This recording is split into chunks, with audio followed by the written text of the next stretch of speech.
For almost 1,000 years, England's monarchs and queens have sat on their gilded throne. But history is made every time that bejeweled scepter is passed.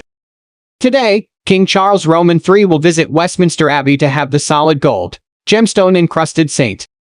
Edward's crown placed on his 74-year-old head.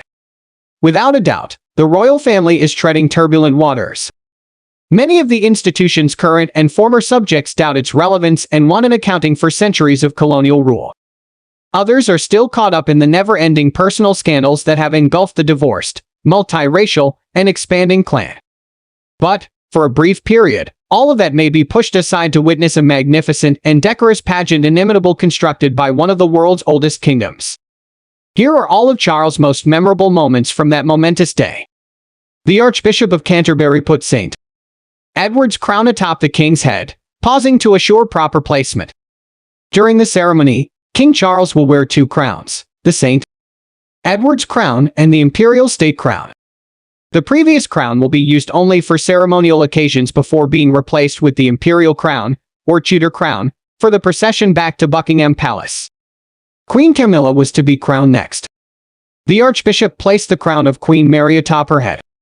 Camilla elected to wear the headgear, making her the first queen consort to be crowned with an existing crown.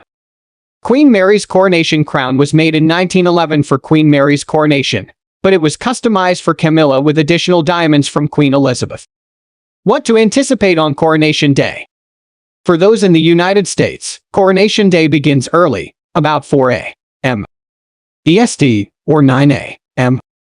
local time, when live TV coverage begins, focused on those lining London's procession route and guests coming into the famed Abbey.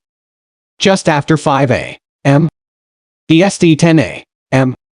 local time, King Charles and Queen Consort Camilla rode in the Diamond Jubilee carriage from Buckingham Palace to Westminster, where the coronation ceremony began at 6 a.m. EST 11 a.m. local time.